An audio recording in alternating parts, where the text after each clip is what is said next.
समय तेजी से गुजर गया और आखिरकार वो दिन आ ही गया। वैंग वैन की फांसी और बाकी भ्रष्ट अधिकारियों को सजा देने का दिन। सियानयांग शहर के बाहर 10,000 से ज्यादा शाही सैनिक जमा हो चुके थे। 1,000 से अधिक अपराधियों को एक लंबी लाइन में खड़ा किया गया था। कभी जो सबसे शक्तिशाली चांसलर था, वैंग वैन, आज वही और उसके साथ कई दरबारी अधिकारी सबसे निचले स्तर कर आ चुके थे। लगभग आधा महीना जस्टिस मिनिस्टर के द्वारा कठोर जांच हुई थी। जिन्होंने छोटे जुर्म किए थे उन्हें मौत से बचाया गया, लेकिन कठोर दंड दिया गया। किसी को गुलाम बनाकर उत्तर सीमा पर भेज दिया गया, किसी को पद से गिरा दिया गया। और जिन पर गंभीर जुर्म थे, खासकर जो गहरी भ्रष्टाचार में डूबे हुए थे, उनके लिए सिर्फ एक ही फैसला था: पूरी वंश का विनाश। सजा पाए घरानों की महिलाओं को जबरन सरकारी सेवा में भेज दिया गया। झाओ फेंग उच्च अधिकारी के आसन पर बैठा पूरे फांसी स्थल को शांत नजरों से देख रहा था। उसके दोनों तरफ ली सी और फेंग जिए मौजूद थे। एक अधिकारी आगे आया और झुककर बोला, ग्रैंड जनरल को रिपोर्ट। सभी कैदी तैयार हैं, आदेश का इंतजार है। झाओ फेंग की नज़र कैदियों पर फिरी और आखिर में वैंग वैन पर टिक गई। उसने कोई कड़वे शब्द नहीं कहे, बस शांत तौर पर अपना कमांड टोकन उठाया और ठंडी आवाज में कहा, फांसी दे दो। ग्रैंड जनरल का आदेश, अधिकारी ने जोर से घोषणा की। एग्जीक्यूट। उसी पल तैयार खड़े फांसी देने वाले सैनिकों ने शराब का एक घूंट लिया और अपनी तलवारों पर थूक दिया। अगला ही पल, स्विश स्विश स्विश, तलवारों की ठंडी आवाज हवा को चीर गई। एक पल में हजारों सिर जमीन पर गिर पड़े। खून जमीन पर बहने लगा, जैसे धरती लाल रंग में रंग गई हो। झाओ फेंग ने ली सी की तरफ देखा। जस्टिस मिनिस्टर, बाकी का काम मैं तुम्हारे हवाले करता हूं। ग्रैंड जनरल बहुत उदार हैं, ली सी ने मुस्कुराते हुए कहा। मैं इस मामले को अच्छी तरह संभाल लूंगा। फिर ठीक है, झाओ फेंग ने हल्का सा मुस्कुराकर कहा और उठकर अपनी कैरिज की तरफ बढ़ गया। लगभग 2,000 लोगों की एक साथ फांसी, ये दृश्य आम लोगों के लिए भयानक था। कई लोगों को देखकर उल्टी तक आ जाती, लेकिन झाओ फेंग बिल्कुल शांत था। जंग के मैदान में उसने इससे कहीं ज्यादा भयानक दृश्य देखे थे। वैंग वैन, ली सी ने मुर्दा शरीर की तरफ देखते हुए धीरे से कहा, आखिरकार तुम हार गए। अब देखना है कि दरबार में आखिरी जीत किसकी होती है। उसके होठों पर ठंडी मुस्कान थी। अपने पुराने दुश्मन की मौत ली सी के लिए अपार सुख का कारण थी। इसी दौरान फेंग जिए आगे बढ़े और बोले, जस्टिस मिनिस्टर, उम्मीद है आप वैंग वैन को एक उचित अंतिम संस्कार देंगे। आखिरकार वो कभी हमारे महान चिन साम्राज्य का चांसलर था। चिंता ना करें लॉर्ड फेंग, ली सी ने शांत स्वर में कहा। चाहे हमारे बीच शत्रुता रही हो, लेकिन वो एक उच्च अधिकारी था। मैं उसकी लाश का अपमान नहीं करूंगा। मृत तो मृत ही होते हैं। अंतिम संस्कार सिर्फ एक रस्म होती है, इससे सच्चाई नहीं बदलती। हर वापसी। झाओ रेजिडेंस पर लौटते ही झाओ फेंग का स्वागत वैंग यान, झाओ की और झाओ लिंग ने किया। पिताजी, झाओ लिंग ने मुंह फुलाकर कहा, आप फिर से पूरा दिन घर पर ही रहोगे क्या? अगर ऐसा हुआ तो मैं दादाजी के पास चली जाऊंगी। चिंता मत करो, झाओ फेंग हंसा। मैं तुम सबके लिए कुछ बहुत मज़ेदार प्लान किया है। फिर उसने वैंग यान की तरफ देखा। यानर, क्या तुम जानती हो तुम्हारा पति जंग के मैदान में इतना अजेय क्यों है? झाओ फेंग ने गंभीर आवाज में पूछा। क्योंकि मेरे पति बहुत वीर हैं, वैंग यान ने बिना सोचे जवाब दिया। वीरता का भी हिस्सा है, झाओ फेंग ने सिर हिलाया, लेकिन असली वजह कुछ और है। मैंने एक विशेष कल्टीवेशन टेक्निक हासिल की है, जो असाधारण शक्ति प्रदान करती है। इसका नाम है मार्शल दाओ का मार्ग। Cultivation technique? वैंग यान थोड़ी हैरान हुई। ये क्या होती है? जारी रहेगा। Way of martial arts. Wang Yan ने झाओफेंग की तरफ देखा। उसकी आंखों में पूरी तरह का शौक था। वो समझ ही नहीं पा रही थी। अभी तुम समझ नहीं पाओगी, झाओफेंग ने शांत आवाज में कहा। बस शांत रहो और ध्यान से सुनो। झाओफेंग के होठों पर हल्की सी मुस्कान थी। वांगयान ने गहरी सांस ली और अपना पूरा शरीर रिलैक्स कर दिया। Advanced internal energy. अगले ही पल झाओफेंग ने अपनी स्पिरिचुअल पावर से कल्टिवेशन टेक्निक सीधा वांगयान के सी ऑफ कॉन्शियसनेस में इम्प्रिंट कर दी। अगला ही पल वांगयान की आंखें खुल गईं। उसके चेहरे पर अविश्वास और हैरानी साफ दिख रही थी। मार्शल कल्टिवेशन, शक्ति 10,000 जिन तक पहुंच सकती है? ये कैसे मुमकिन है? चियर, लिंगर, झाओफेंग ने कहा। अपने दोनों बच्चों को बुलाया। इधर आओ। दोनों नन्हे बच्चे तुरंत आ गए। पिताजी तुम्हारे दिमाग में कुछ चीज डालने वाले हैं। आज से तुम दोनों को रोज इसे पढ़ना होगा, लेकिन मेरी इजाजत के बिना तुम किसी को नहीं बताओगे, दादाजी को भी नहीं, समझे? झाओफेंग ने नरमी से कहा। पिताजी समझ गए। दोनों बच्चों ने जोर जोर से सिर हिला दिया। अच्छा, झाओफेंग मुस्कुराया। उसने अपने बड़े हाथ दोनों बच्चों के सिर पर रखे। उसकी स्पिरिचुअल पावर बहुत कोमल और शांत थी। धीरे धीरे वो उनके सी ऑफ कॉन्शियसनेस में घुल गई। बच्चे अभी छोटे थे, इसलिए झाओफेंग ने पूरी टेक्निक नहीं दी, सिर्फ एक्वायर्ड रेल्म की बेसिक फाउंडेशन इम्पार्ट की। कुछ ही देर में, पिताजी, झाओलिंग बोली। लगता है जैसे हमारे दिमाग में एक किताब आ गई हो। हाँ, झाओ ची तुरंत बोला।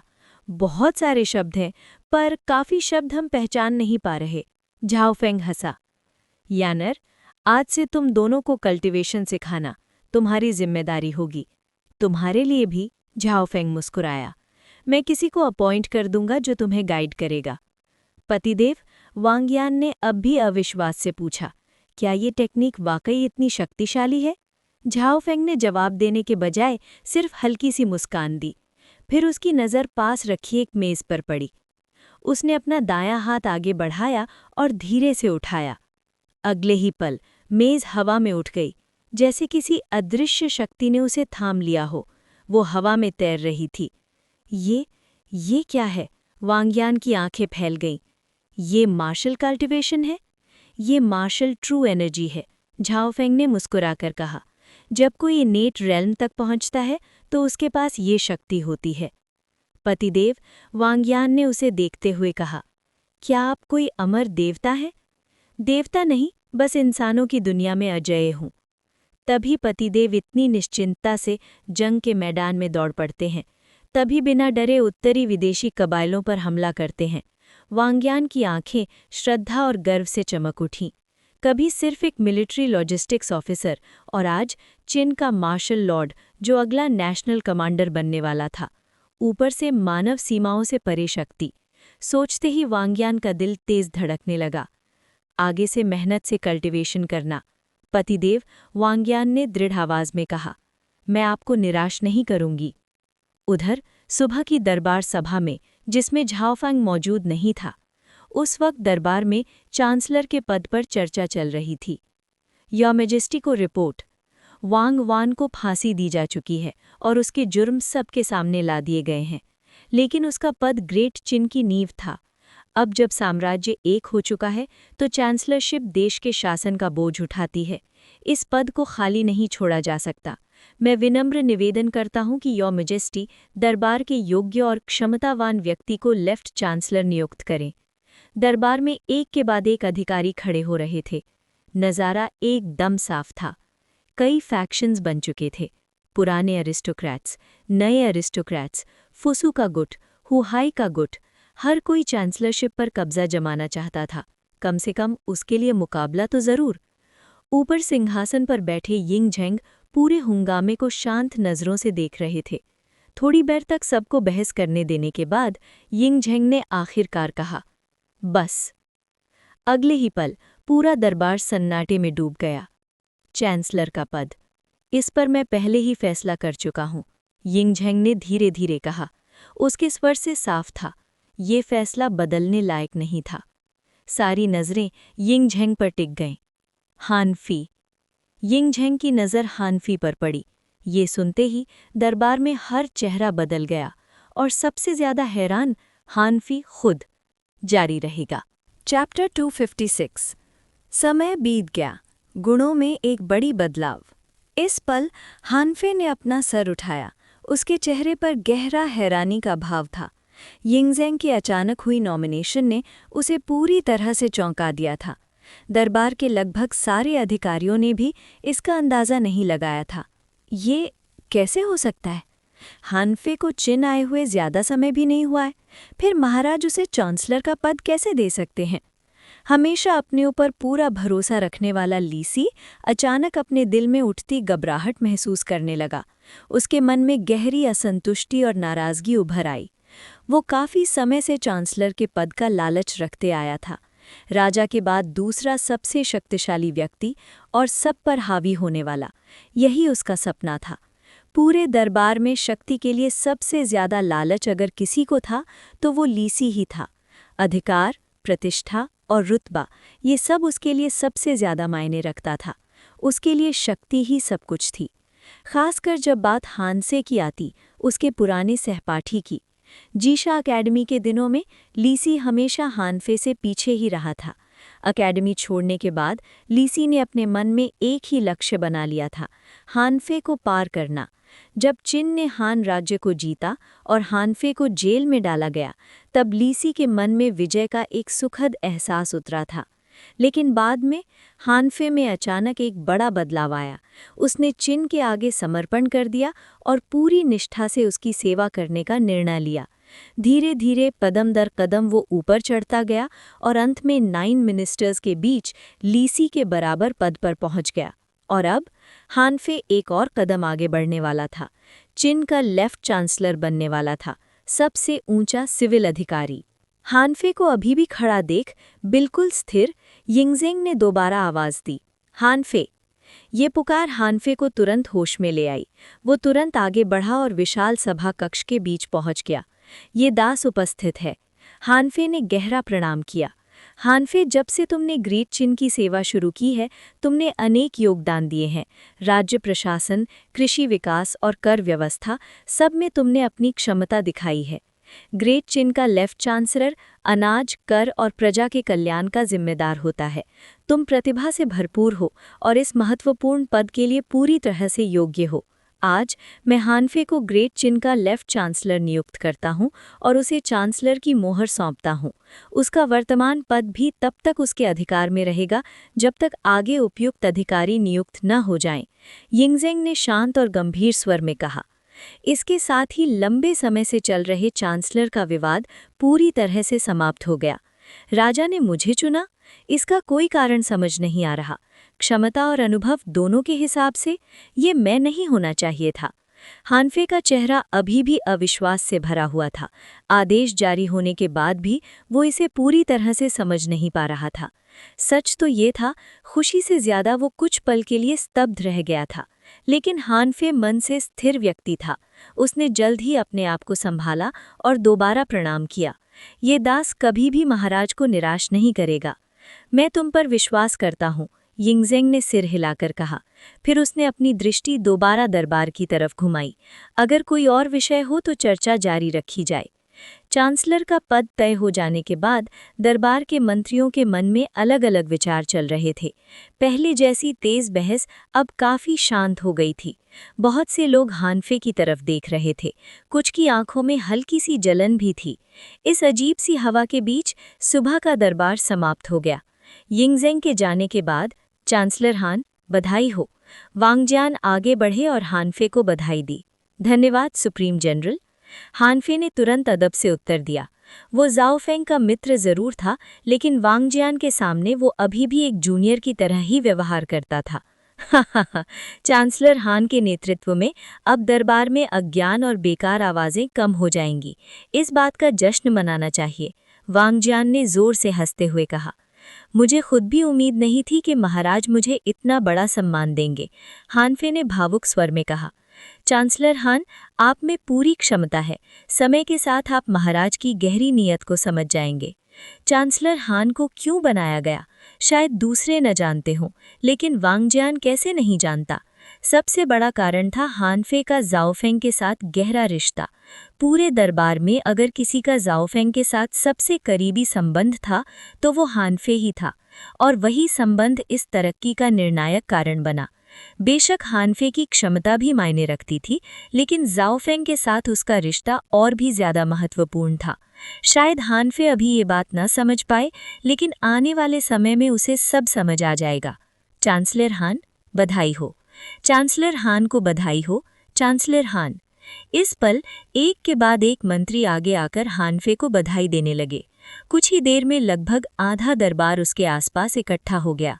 नए चांसलर के रूप में हानफे न पुराने अरिस्टोक्रेसी से था, न नए से, और न ही किसी राजकुमार के पक्ष में था। ऐसे व्यक्ति को कोई भी दुश्मन बनाना नहीं चाहता था। ऊपर से बहुत से अधिकारी अब उसके अधीन काम करने वाले थे।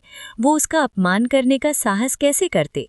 ये दृश्य देखकर लीसी के मन में जलन की लहर उठी, लेकिन आखिरकार वो जलन शांत हो गई और उसने अपनी किस्मत को स्वीकार कर लिया। वांगवान के गुट को ये पद मिलने से तो हानफे ही बेहतर विकल्प है। शायद मैं शुरू से ही कभी उसके बराबर था ही नहीं, लीसी ने मन ही मन सोचा। इस पल थोड़ी सी जलन के बाद उसके मन में अजीब सी शांति आ गई। अपने विचारों को साफ करते हुए लीसी धीमे कदमों से आगे बढ़ा। हार्दिक बधाई हो, उसने मुस्कुराते हुए हाथ जोड़कर कहा। लीसी को अपनी तरफ आता देखकर हानफे थोड़ा सा चौंक गया। अगर ये पुराना लीसी होता तो शायद वो इस समय पास भी ना आता। भले ही अब उनके रिश्ते पहले जैसे न रहे हों, लेकिन जब लीसी ने पहले बधाई दी तो हानफे ने भी घमंड नहीं दिखाया। उसने भी हाथ जोड़कर उत्तर दिया, धन्यवाद। ये सब महाराज के विश्वास का परिणाम है, लीसी ने कहा। दरबार में थोड़ी सी हलचल के बाद सब कुछ धीरे धीरे शांत हो गया। उनके लिए आज से चांसलर का पद पूरी तरह से तय हो चुका था, और दरबार की राजनीतिक तस्वीर में भी एक सूक्ष्म पर गहरा परिवर्तन आ चुका था। जाओ निवास, मास्टर। अभी अभी खबर मिली है, लॉर्ड हनफई को लेफ्ट चांसलर के पद पर पदोन्नति दी गई है। जैंग मिंग ने अदब से रिपोर्ट की। ये सुनते ही झाओ फेंग के चेहरे पर हल्का सा आश्चर्य उभर आया। मैंने तो बस यूं ही बात छेड़ दी थी। झाओ फेंग मुस्कुराया, लेकिन मुझे उम्मीद नहीं थी कि किन का राजा सच में हनफई को इस पद पर बिठा देगा। मास्टर, झैंग मिंग ने पूछा, क्या हमें हनफई के निवास पर भेजने के लिए कोई उपहार तैयार करना चाहिए? बिल्कुल, झाओ फेंग हंसकर बोला। हनफई का चांसलर बनना किसी और के मुकाबले काफी बेहतर था। अगर दरबार में हनफई जैसे व्यक्ति होंगे तो भविष्य में काफी परेशानियां अपने आप कम हो जाएंगी। झाओ फेंग को परेशानियों का डर नहीं था, लेकिन कम परेशानियां होना हमेशा अच्छा होता है। अब से, झाओ फेंग ने आगे कहा, मैं एक अवरोध रहित तपस्या, सेक्लूडेड कल्टीवेशन में प्रवेश करूंगा। जब तक कोई अत्यावश्यक बात न हो या किन के राजा का सीधा आदेश न आए, मुझे डिस्टर्ब मत करना। इसके अलावा ये स्पिरिचुअल पिल्स का एक बॉक्स ले जाओ और खुद महाराज को सौंप देना। हाथ हिलाते ही झाओ फेंग के सामने एक छोटा सा बॉक्स प्रकट हो गया। ये अधीन आज्ञा का पालन करेगा, जैंग मिंग ने सम्मान से कहा। स्पिरिचुअल पिल्स का बॉक्स संभालते हुए वो चुपचाप वहां से हट गया। अब जब युद्ध समाप्त हो चुका था और सब कुछ स्थिर हो गया था, झाओ फेंग आखिरकार अपनी एट्रीब्यूट्स को सुधारने पर पूरी तरह ध्यान दे सकता था। अगर वो बिना रुकावट के तपस्या में रहा तो सिर्फ 3 महीने में झाओ फेंग की सारी एट्रीब्यूट्स 1 लाख के पार पहुंच जाएंगी। भर्ती होने के बाद से उसने कभी सच में सेक्लूडेड कल्टीवेशन नहीं की थी। एक कारण ये था कि पहले उसकी मार्शल टेक्निक सीमित थी और दूसरा कारण उसका कल्टीवेशन रेल्म काफ़ी नीचा था। लेकिन अब बेहतरीन मार्शल टेक्निक्स और विशाल मेंटल स्ट्रेंथ के साथ उसकी कल्टीवेशन एफिशिएंसी कई गुना बढ़ चुकी थी। शियानयांग पैलेस के अंदर, महाराज, ये सुप्रीम जनरल की तरफ से भेजा गया उपहार है। जैंग मिंग दोनों हाथों से जेट का बॉक्स सभा कक्ष में प्रवेश हुआ। हाथ उठाकर एयंग ज़ेंग ने अपने विश्वस्त पात्र यूनिक जाओ गाओ को संकेत किया कि वो आगे बढ़कर बॉक्स ले। तुम्हारा सुप्रीम जनरल अभी अपने निवास पर क्या कर रहा है? एयंग ज़ेंग ने पूछा। महाराज को रिपोर्ट है, सुप्रीम जनरल ने कहा है कि वो शांत वातावरण में युद्ध नीति का अध्ययन करना चाहते हैं। आपके द्वारा दिए गए 1 महीने के अवकाश के अलावा वो 2 महीने और अवकाश का निवेदन करते हैं। ये लड़का, इएंग ज़ेंग ने हल्की सी सांस छोड़ी। इसे हमेशा शांति और तन्हाई ही पसंद है।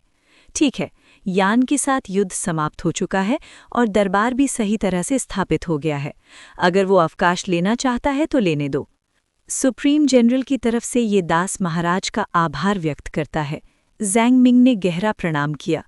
इएंग ज़ेंग ने कुछ और नहीं कहा, बस हाथ हिलाकर उसे जाने का संकेत दिया। ज़ैंग मिंग अदब से वापस लौट गया। मेज़ पर रखे जेड के बॉक्स की तरफ देखते हुए इएंग ज़ेंग ने उसे खोला। अंदर 30 बोतलें स्पिरिट एनहांसिंग पिल्स सुथरी तरह से सजाई हुई थीं।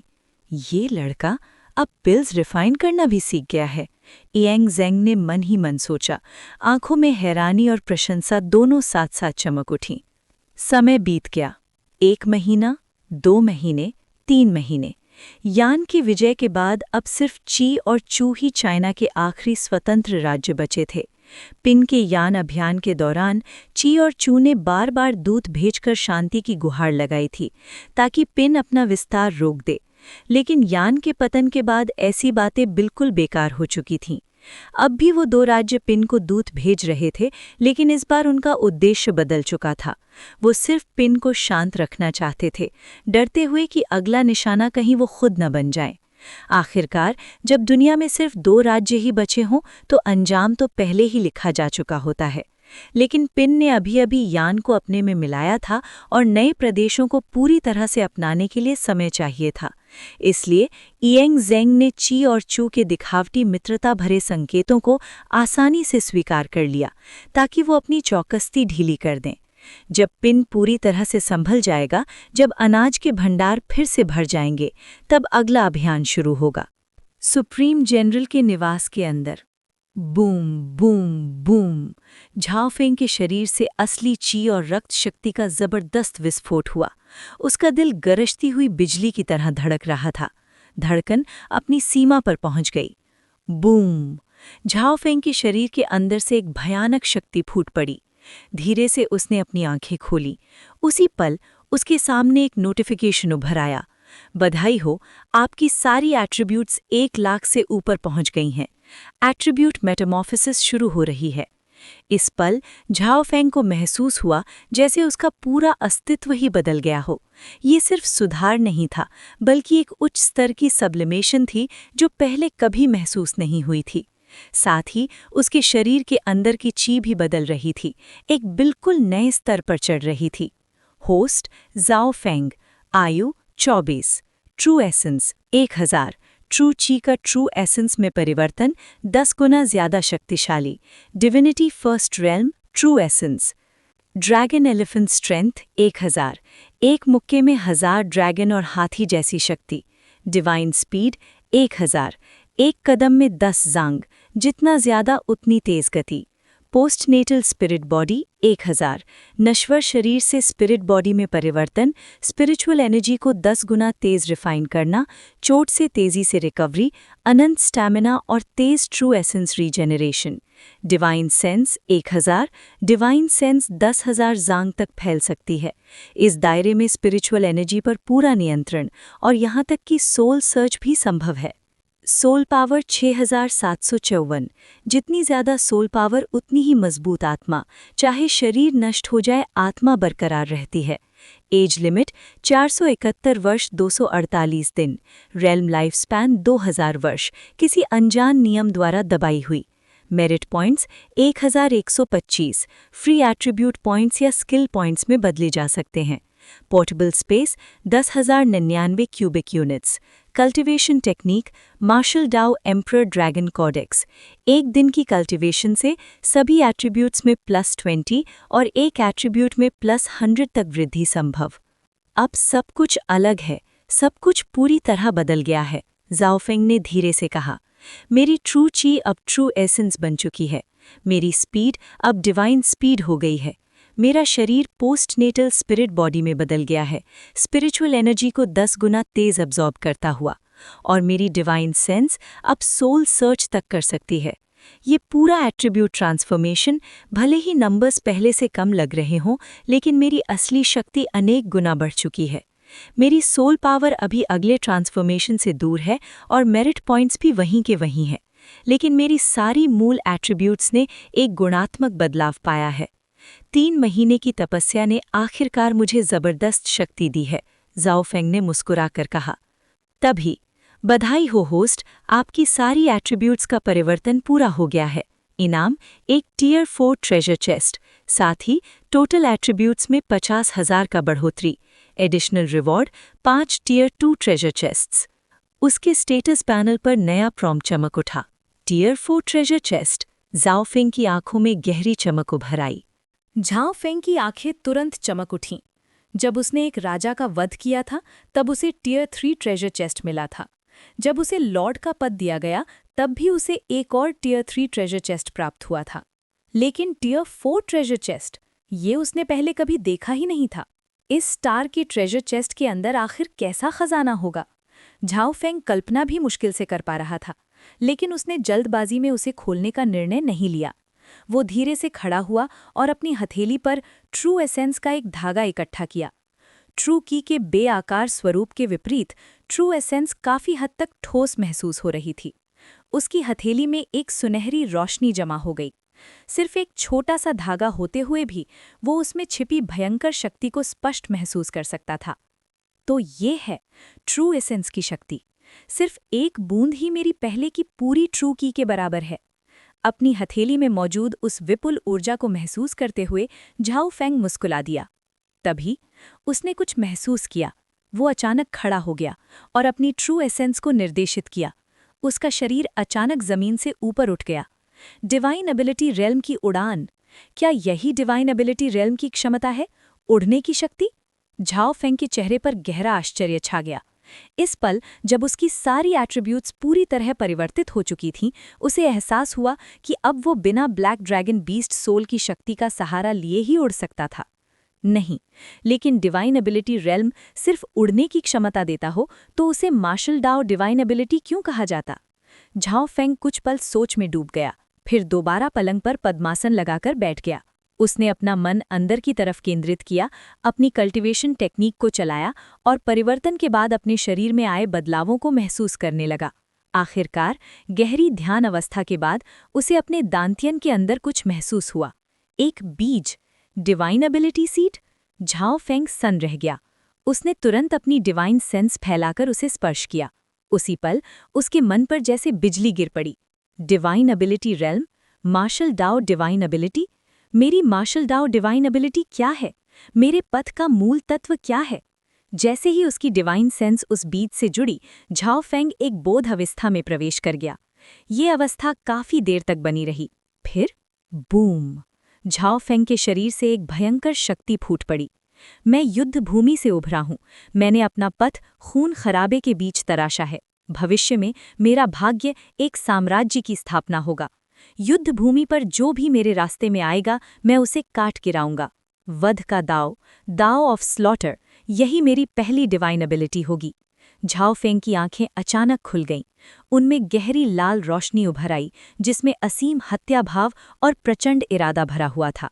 बोध के उस क्षण में खून जैसे लाल रंग की एक औरा झाओ फेंग के शरीर से फूट पड़ी। वो पूरे विशाल सभा कक्ष में फैल गई, इतनी प्रचंड कि आसमान भी जैसे लाल रंग से रंग गया हो। Boom boom! झाओ फेंग के विवास के अंदर इलीट गार्ड्स के चेहरों का रंग बदल गया। सबने एक साथ मुख्य सभा कक्ष की तरफ देखा। योद्धा होने के नाते उन्होंने तुरंत उस दबाव भरी भयंकर शक्ति को महसूस किया, ऐसी शक्ति जो विरोध का ख्याल तक कुचल दे। लॉर्ड ने ब्रेक थ्रू कर लिया है, कोई भी उन्हें डिस्टर्ब नहीं करेगा। मेन हॉल को घेर लो, जांग मिंग ने तेज आवाज में आदेश दिया। तुरंत ही इलीट गार्ड्स ने अपनी पोजीशन ले ली और पूरे सभा कक्ष को सील कर दिया, ये सुनिश्चित करते हुए कि कोई भी पास न आ सके। इसी समय झाओ फेंग के निवास से उठती इस असामान्य घटना ने श्यानयांग के नागरिकों का भी ध्यान खींचा। अचानक आसमान में एक विशाल लाल कोहरा फैल गया, जैसे कोई अपशगुन छाया हो। ये कोहरा सैकड़ों जांग तक फैल गया। पूरा आसमान खून जैसे लाल रंग में बदल गया। चैप्टर 257 सियान यांग में हाहाकार।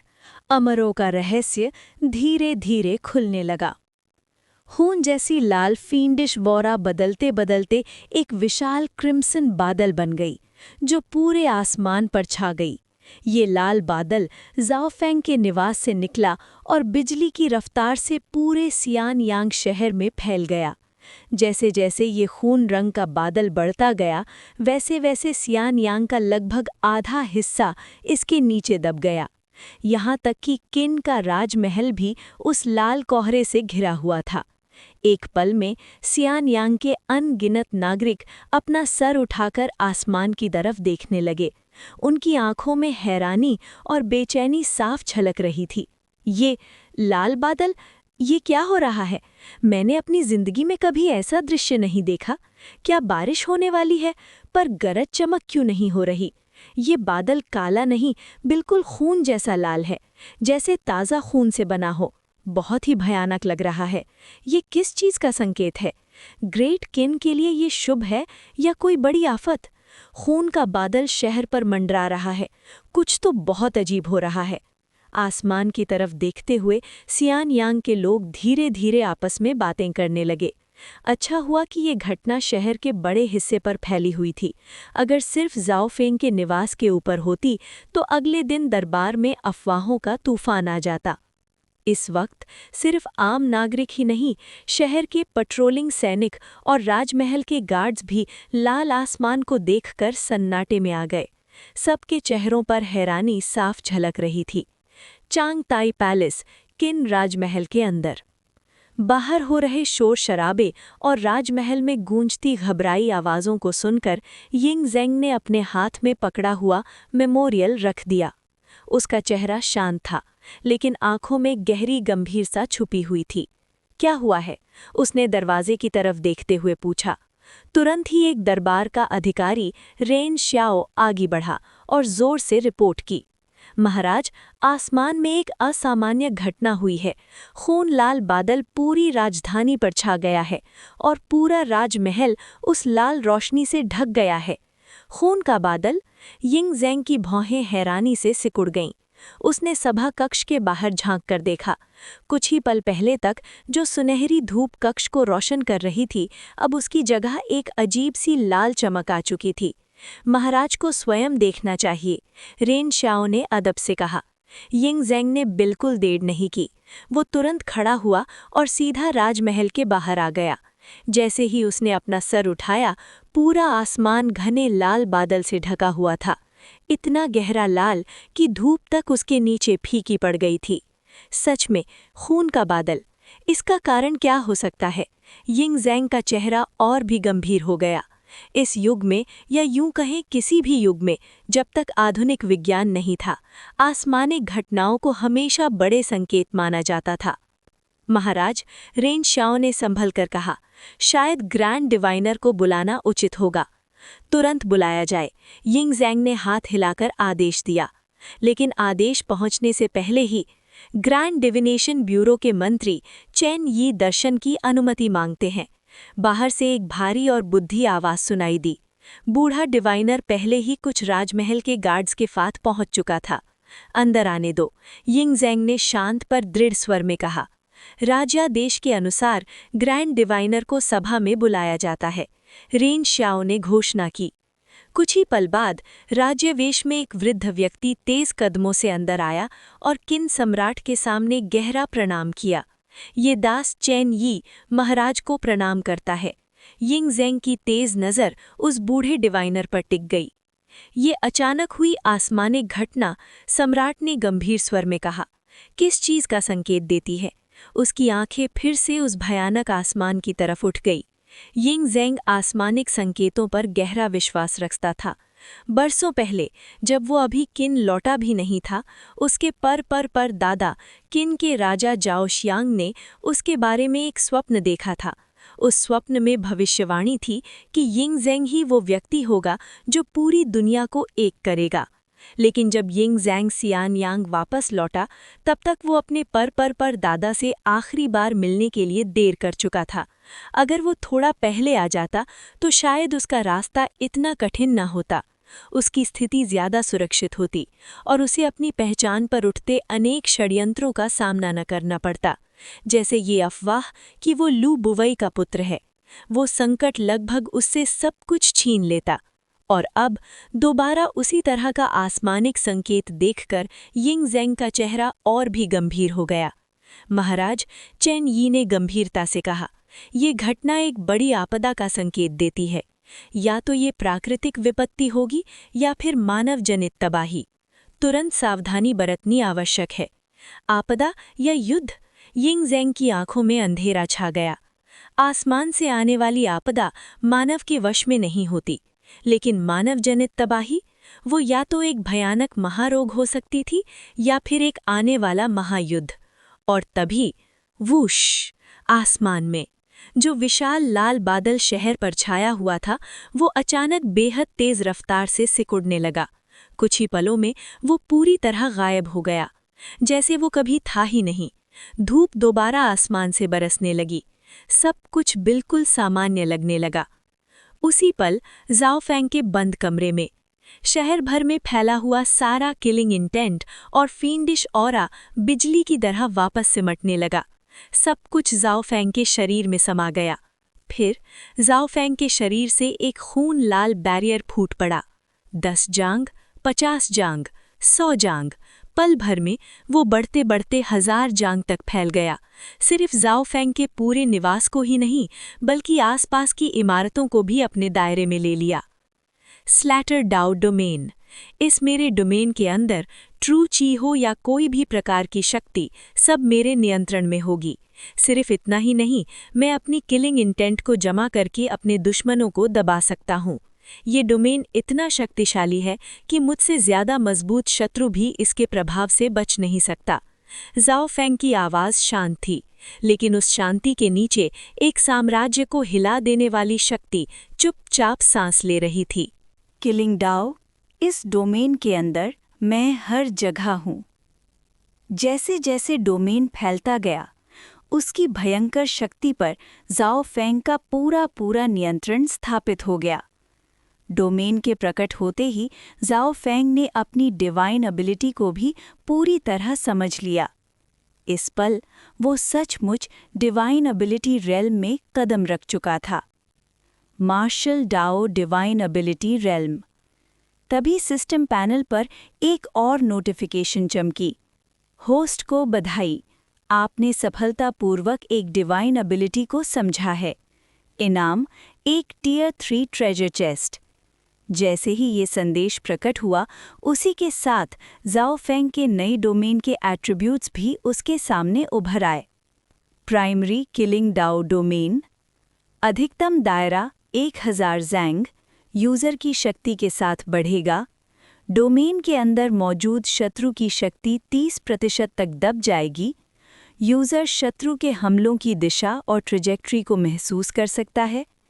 किलिंग इंटेंट, बेलफुल एनर्जी और ब्लड एनर्जी को एकत्रित करके हमला किया जा सकता है, यूज़र की शक्ति पर निर्भर। Divine ability realm, martial dao divine ability. मेरी डिवाइन एबिलिटी सच में हेवन डिफाइंग है। ये एक परफेक्ट ब्रेक थ्रू है और ऊपर से एक एक्स्ट्रा टियर 3 ट्रेजर चेस्ट भी मिल गया। ये तो कमाल का एहसास है। ये सब देखकर ज़ाओ फेंग के चेहरे पर गहरी संतुष्टि फैल गई। उसके लिए ये पूरी तरह से विंडफॉल था। एक टियर 4 ट्रेजर चेस्ट, एक tier 3 treasure chest, 2 tier 2 treasure chests, और सबसे बढ़कर उसकी शक्ति में आसमान जमीन का अंतर आ चुका था। भले ही पहले उसके एट्रीब्यूट्स 1 लाख से थोड़ी सी कम रही हों, लेकिन जैसे ही उसमें वो सीमा पार की, उसकी शक्ति कम से कम 20 गुना बढ़ गई। इस पर ज़ाओ फेंग अपने पुराने अस्तित्व को सिर्फ एक ही वार में मिटा सकता था। यही उसकी वर्तमान शक्ति थी। अगर पहले ग्रैंड मास्टर रेल्म के शिखर पर सिर्फ ट्रू की पर निर्भर रहते हुए वो अकेला ही 10,000 भारी भरकम सैनिकों का संहार कर सकता था, तो अब ज़ाओ फेंग 1 लाख सैनिकों को अकेला ही कुचल सकता था, उन्हें भय से भागने पर मजबूर कर देता। यही थी अब उसकी असली ताकत। एट्रीब्यूट्स के इस परिवर्तन के साथ वो पहले ही नश्वर मानव सीमा को पूरी तरह पार कर चुका था। बेशक, इसका एक कारण ये भी था कि शत्रु राज्यों के पास डेस्टिनी का संरक्षण नहीं था। शुरू से ही जाओ फेंग किन की सेनाओं की शक्ति पर निरंतर विजय पाता आया था, लेकिन अगर वो अकेला किसी शत्रु राज्य की राजधानी में घुसकर उनके राजा या उनके उच्च अधिकारियों का वध करने जाता, तो शहर के बीच सैनिकों के संरक्षण के अंदर एक अदृश्य शक्ति उन्हें घेरे रहती। वही शक्ति थी डेस्टिनी। ये बात जाओ फेंग ने खुद अपनी आंखों से देखी थी जब उसने किन के राजा को देखा था। जिस पल उसने बस अपनी डिवाइन सेंस को किन राजा की तरफ बढ़ाया, उसने एक ऐसी भयंकर शक्ति महसूस की जो सब कुछ पल भर में नष्ट कर सकती थी। जैसे ही जाओ फेंग एक कदम और आगे बढ़ता, वो शक्ति उसे सीधा मिटा देती। या फिर अगर जाओ फेंग के पास उस शक्ति के समान कोई बल ही ना होता। काफी विचार के बाद उसे समझ आया, ये सब उसके अधिकार और ग्रेट किन द्वारा उसे प्रदान की गई डेस्टिनी से आता था। इसी वजह से किन के राजा की डेस्टिनी ने उसे धक्का नहीं दिया। जाओ फेंग की कल्टीवेशन टेक्निक डेस्टिनी की शक्ति को भी अपने अंदर समेट लेती थी। इसी शक्ति के सहारे सिर्फ 3 महीने में उसने अपनी सारी एट्रीब्यूट्स को 1 लाख से ऊपर पहुंचा दिया था। उसकी कल्टीवेशन ज्यामितीय गति से बढ़ रही थी। स्पिरिचुअल एनर्जी के एब्जॉर्प्शन के अलावा डेस्टिनी से मिलने वाली इस वृद्धि का कोई भी साइड इफेक्ट नहीं था। बाद में जब उसने किन के राजा की डेस्टिनी को महसूस किया, तो उसे अपनी पिछली जिंदगी की कई कहानियां और मिथक याद आ गए, जहां राजाओं को भाग्य का आशीर्वाद मिलता है और बुराई उन्हें छू तक नहीं पहुंचती। एक सामान्य हत्यारा शायद सफल हो जाता, लेकिन जाओ फेंग कोई आम मानव नहीं था। उसकी शक्ति सीधा डेस्टिनी के क्षेत्र को छेड़ती थी। जाओ फेंग ने यन के राजा का सिर काटा, उसने डोंगहू के राजा का भी वध किया। उन सब में एक बात समान थी: युद्ध, रणभूमि, सेनाओं का नेतृत्व। उसकी सफलता का कारण राष्ट्रों के बीच चल रहे संघर्ष थे। किन की सेना अपनी डेस्टिनी के साथ आगे बढ़ती थी और शत्रु राज्य की डेस्टिनी को दबा देती थी। जैसे जैसे भूमि एनेक्स होती गई, वैसे वैसे उनकी डेस्टिनी भी ग्रेट किन में समाती चली गई। यही डेस्टिनी की शक्ति का एक रूप है, निगलकर मजबूत होना। डेस्टिनी की शक्ति की कोई सीमा नहीं होती। इसी वजह से जाओ फेंग भविष्य में किन के पतन के दौरान अपना खुद का राजवंश स्थापित करने पर विचार कर रहा था। वो इस शक्ति में गहरी रुचि लेने लगा था।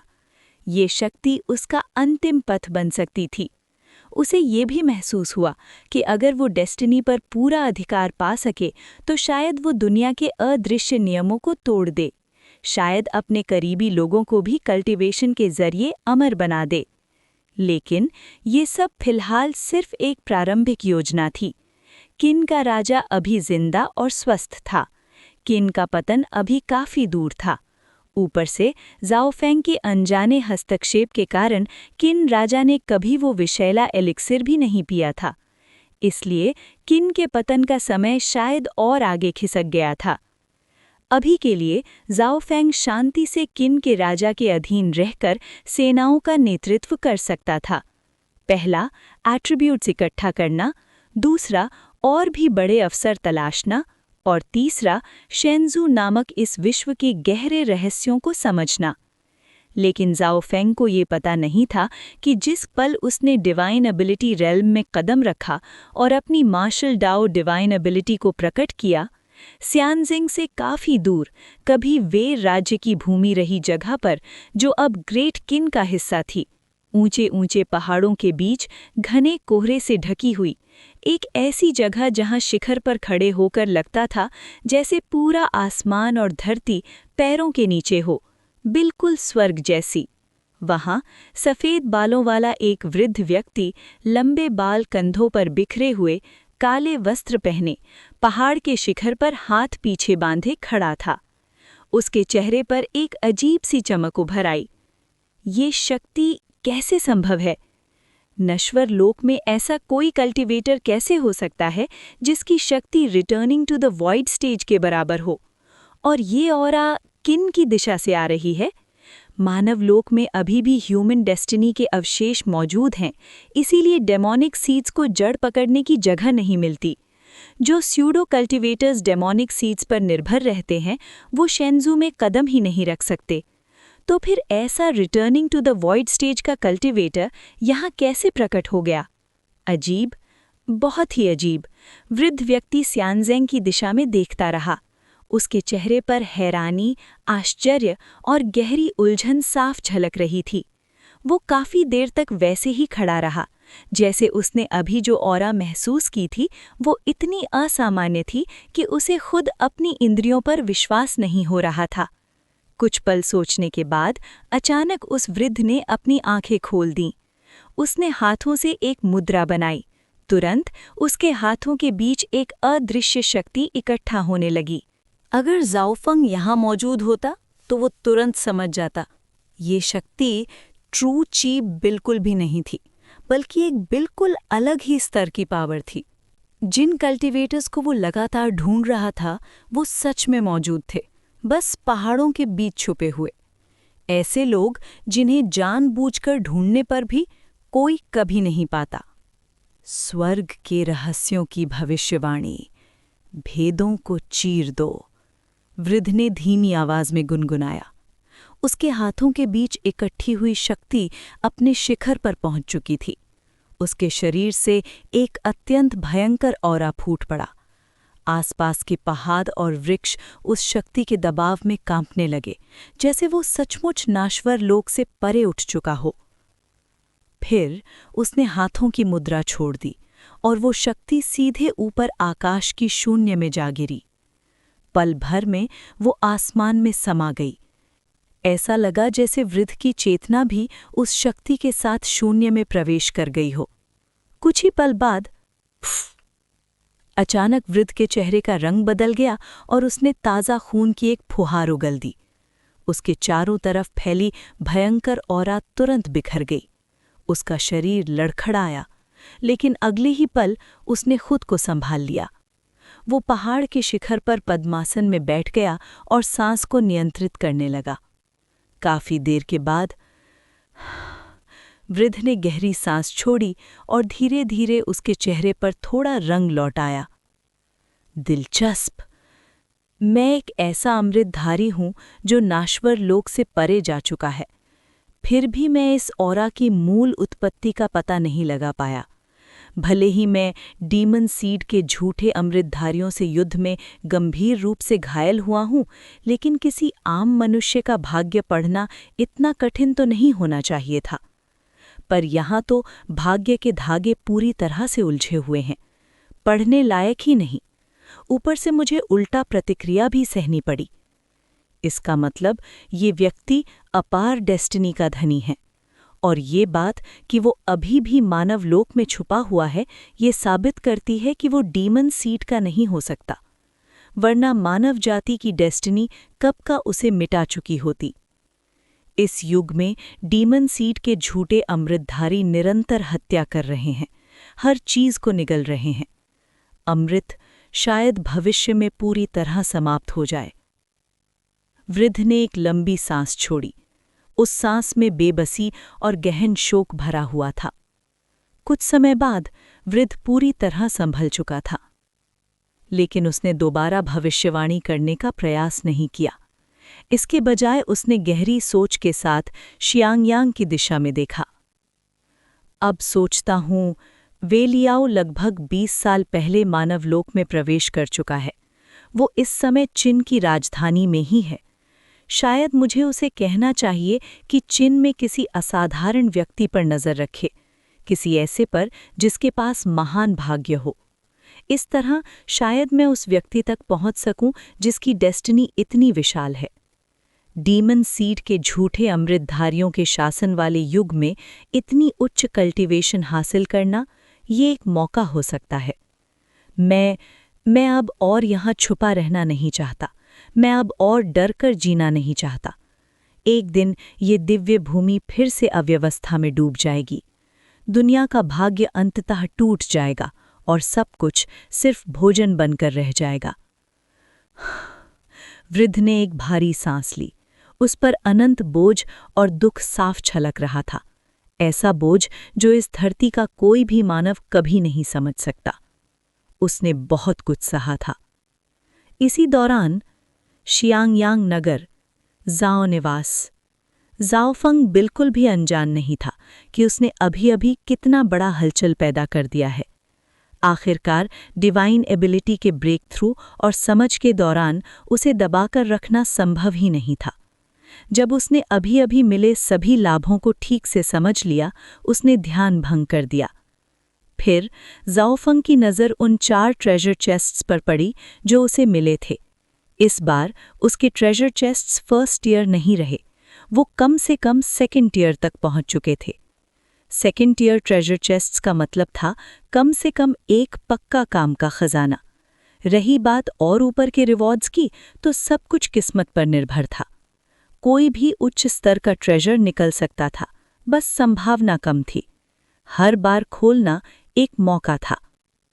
आओ सेकेंड ईयर ट्रेजर चेस्ट खोलो, जाओफंग ने आदेश दिया। जैसे ही उसका आदेश निकला, सेकेंड ईयर ट्रेजर चेस्ट खोला जा रहा है। 5000 हाई ग्रेड स्पिरिट स्टोन्स प्राप्त हुए। Earth grade high tier technique प्राप्त हुई, the martial slaughter art. 2 treasure chests खुल चुके थे। बुरा नहीं, हाई ग्रेड स्पिरिट स्टोन्स मैंने पहले कभी देखे भी नहीं थे और अब सीधे 5000 मिल गए। भले ही मुझे इनकी ज़रूरत नहीं, लेकिन भविष्य में यानर और बाकी लोगों के काम आ सकते हैं। रही बात द मार्शल स्लॉटर आर्ट की, अर्थ ग्रेड हाई टीयर टेक्निक, ये तो ड्रैगन एलिफेंट आर्ट से भी ज़्यादा शक्तिशाली है। ये टेक्निक वाकई लाजवाब है। इन 2 सेकेंड टीयर ट्रेजर चेस्ट्स के बाद जाओफंग पूरी तरह से संतुष्ट था। फिर उसकी नज़र बाकी बचे हुए 2 ट्रेजर चेस्ट्स पर जा टिकी।